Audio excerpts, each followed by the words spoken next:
검찰이 이시영 씨를 소환했고 이제 이명박 전 대통령의 소환만 남았다. 네, 이런 전망 있습니다. 일요신문 강현석 기자 연결해서 이시영 씨 검찰 출석 그리고 다스의 위장 계열 회사 이야기 좀 나눠보겠습니다. 안녕하세요, 기자님. 네, 안녕하십니까. 네.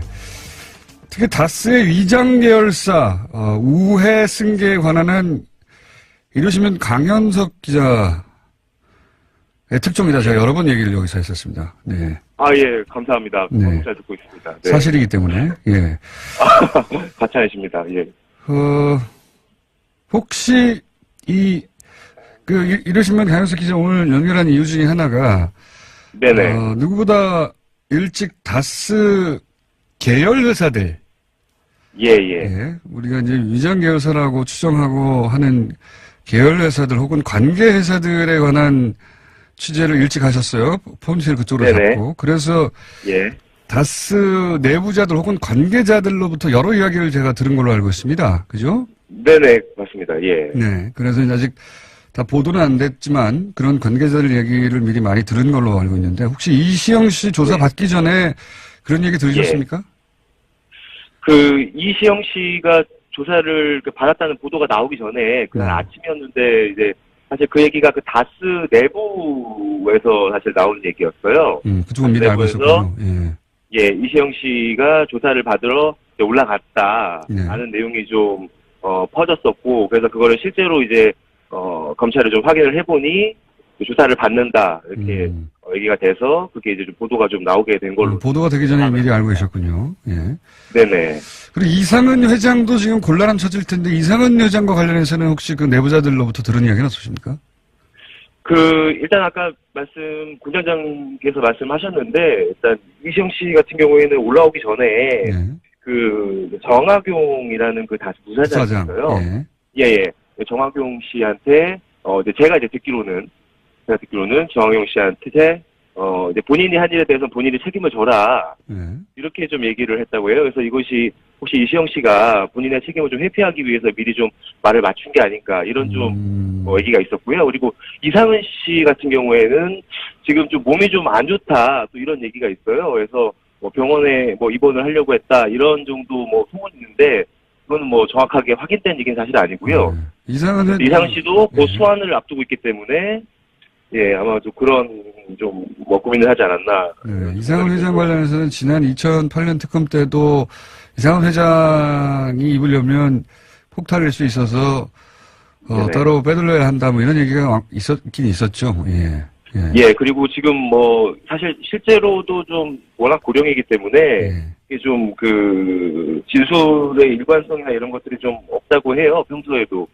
그래서 아마 좀 소환을 했을 때 일부러 그래서 오히려 좀 기억이 안 난다 이렇게 좀 할 가능성도 있는 상황입니다. 그래서 이제 병원에 입원하고 하는 방식으로 아프실 예정으로 그런 시도가 있긴 있었다 이런 얘기를 들으셨다는 거죠? 예. 네네. 이거 복수의 관계자를 통해 들은 거기 때문에 예. 알겠습니다. 그리고 이제 위장 계열사 관련해서 워낙 많이 취재를 하셔가지고 제가 여쭤보고 싶은 게 네네. 고철 얘기 나오지 않습니까? 예. 네네, 맞습니다. 예. 고철 회사 관련해서 갈등이 있었나 보더라고요. 이거 좀 정리해 주십시오. 어떤 내용인지. 예, 안 그래도 무슨 녹취록 보도 통해서 한번 좀 언급이 된 적이 있는데요. 여기 이제 자세하게 이게 무슨 내용인지 사람들한테 잘 이해가 안 되고, 게다가 주목을 잘 안 하는데, 제가 보기엔 이거 중요한 포인트거든요. 누나 이기선, 그러니까 이명박 전 대통령의 누나 이기선 씨가 연루된 건지. 네네. 예. 맞습니다. 이기선 씨가 만든 회사 중에서 동명이라는, 동명이라는 회사가 있는데요. 실제로 이 동명이라는 회사는, 실제 사업장이 없는 이제 페이퍼 컴퍼니고요. 여기에 아들이 이제 김동혁 씨, 이기선 씨의 아들인 김동혁 씨, 그리고 김동석 씨가 실질적으로 이렇게 운영을 해오던 회사입니다. 2000년대 초반부터 다스에서 자동차를 만들면 나오는 고철 같은 게 진짜 자동차 부품 만들고 남는 고철을 이거를 다스에서 받아서 이거를 포스코라든지 아니면 현대제철이라든지 이런 제철사로 이제 고철을 납품을 해서 철 스크랩을 납품을 해서 중간에 중간에 이제 마진을 챙기는, 토행세를 챙기는, 이런 회사가 바로 동명이라는 회사거든요. 네네. 예. 그런데 사실은 이 다스 입장에서는 네. 어쨌든 고철이 계속 발생하는 것이기 때문에 이거를 그 중간 회사를 거치지 않고, 동명이라는 회사를 거치지 않고, 직접 만약에 주차사에 납품을 하게 되면은, 이건 오히려 회사한테 이득이죠. 그렇죠. 근데, 그런데 동명이라는 회사를 굳이 중간에 끼워서, 동명에다가 어떤 그런 고철 납품 권한을 주고, 그리고 그 납품 중간에, 납품 과정에 생기는 수수료를 이렇게 챙길 수 있도록, 그게 좀 도와준 것이 아닌가라는 강한 좀 의혹이 생기는 거고요.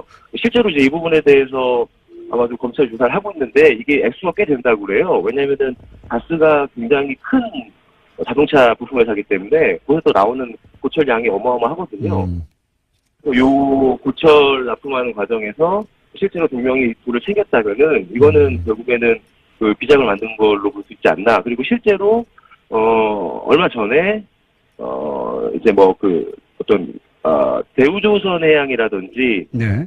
아니면 이제 이런 회사들이 중간에 이렇게 보수 단체들이 그 이런 비슷한 유사한 고철업체를 만들어서 실제로 중간 그런 토행세 같은 거를 챙겨서 문제가 됐던 적도 있었습니다.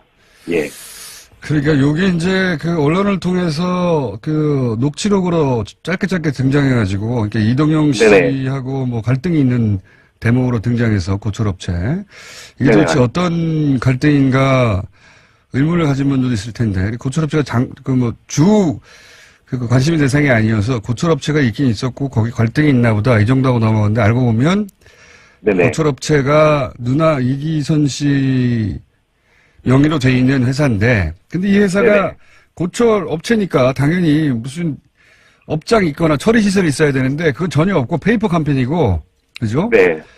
거쳐가는 거예요. 서류상만. 예. 네. 서류상만 있고 어차피 고철을 다스에서 받을 때는 화물 트럭 같은 거만 하나 있으면 되거든요. 예. 이런 그 화물 트럭 제 기상도 좀 통화를 해봤는데 그 화물 트럭에다가 고철을 그냥 실어서 바로 넘겨주는 거예요. 예.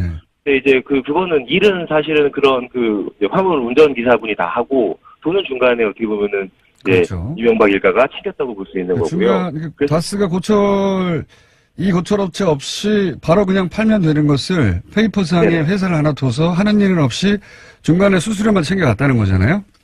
예, 그렇죠. 예. 그리고 그 다스에서 그 나오는 고철 양이랑 그 당시 고철 시세 이런 것들 종합해 보면은 뭐 적어도 100억에서 많게는 200억 넘게 이게 왜냐하면 10년 넘게 이런 계약이 유지가 되어 왔고 10년 넘게 이렇게 고철을 받아 납품해 왔기 때문에 1년에 한 20억 정도는 중간에 매출이 발생했다고 이렇게 좀 계산이 되거든요. 합해 보면은 생각해 보면 여기는 직원도 없고 회사도 없고 아무것도 없기 때문에 그렇습니다. 매출이 생기면 다 이기는 거죠. 예, 그래서 이거를 2016년에 이시영 씨가 경영권을 장악하고 난 뒤로 요거를 이제 뺏으려고 합니다. 이거를 동명이라는 회사를 통하지 않고 이제 본인이 직접 사실은 고철 납품하게 되면은 다스한테는 이득이니까요. 그래서 이거를 뺏으려고 하는 과정에서 김동혁 씨나 김동석 씨가 되게 반발을 하게 되고 그래서 이 과정에서 이제 이동영 씨가 이제 리베이트를 받은 사실이 드러나기도 했습니다. 김동혁 씨나 김동석 씨로부터요. 그러니까 뭐 가족의 비자금이 아닐까 이런 의혹도 있고 그 과정 속에서 이제 가족들끼리 다툼이 있었다 하면서 등장한 업체가 고철업체고 이것도 역시 비자금 조성의 창구가 아니었을까 뭐 일부 나눠서. 맞습니다. 근데 그거를 실제로 이제 이동영 씨 같은 경우에도 그 녹취록을 보면은 이제 본인이 그 리베이트 받은 돈을 뭐 MB나 이상들에게 줬어. 이제 이런 표현이 있는 걸로 봐서는 이런 고철 중간 납품 과정에서 생기는 돈을 MB 일가가 나누지 않았나 이런 좀 의혹이 생깁니다. 알겠습니다. 그런데 이제 이게 관련해서 이제 내부자들은 말들이 많았을 거 아닙니까? 뻔하니까 부위기에.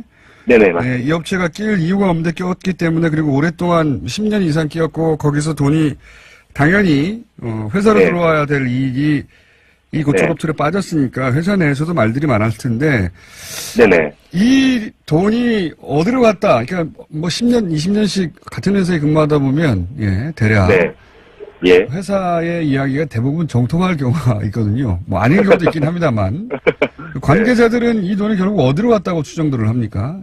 이건 이제 추정이라고 전제하고 얘기하자면 취재하신 바에 의하면 추정이라고 전제하고 말씀을 드리면 이 돈은 결국에는 이기선 씨 일가도 일부를 수수하고. 그렇겠죠, 당연히. 그리고, 그건, 예. 네, 예, 중간에 수수하고, 남은 돈들을 예. 다시 모아서, 예를 들어서, 이제, MB라든지, 예. 아니면은, 예, 이상은 씨한테 좀 흘러간 것이 아닌가, 라고 좀 추정이 되고요. 그 나중에는 MB한테 흘러간 돈은 뭐 다시 뭐, 예를 들어서 이시영 씨라든지 이런 데 다시 또 흘러갔을 가능성도, 예. 결국 가족에게 갔을 것이다, 당연히. 예. 네네. 알겠습니다. 오늘 여기까지 할 텐데, 네. 혹시, 아직 취재 중이기만 해서, 예. 매우 의심되는 사안이고 기사로는 쓰지 않았지만, 기왕 연결된 김에 어느 쪽을 네. 지금 취재하고 계신지 한번 살짝 얘기해 주시면 안 됩니까? 예. 그쪽 분야, 이 계열사 분야는 지금 아주 멀리 앞서신 분이에요, 강현석 기자가. 예. 최근에 이제 다스, 이제 MB의 그 비자금 창구로 지목이 됐던 금강이라는 회사가 있었는데요. 금강, 그쵸. 예. 예. 제가 예전에 한번 다스가 뭐 이렇게 부도가 날 수 있다라는 내부 얘기가 있다. 네네네. 그런 적이 있는데, 금강도 마찬가지 형태로 최근에 아하. 은행권의 대출 압박이 심해서 회사가 좀 버틸 수가 없다. 그리고 이제 금강이라는 회사에서 일하는 직원들을 좀 정리하려고 한다. 회사가 어려우니 구조조정하려고 한다. 금강도 사실 또 이런 소문이 같이 지금 흘러나오는. 이게 위장 계열사 의혹을 받고, 지금 검찰 수사도 받고 있다 보니까 회사 아예 접어버리려고 하는. 네네. 정말 그런 이야기가 돌고 있다. 네네, 맞습니다. 그렇군요. 예. 요 사안이 좀 더 취재가 되면, 예. 예. 다시 한번 연결하도록 하죠. 오늘 말씀 감사합니다. 네, 감사합니다. 네, 지금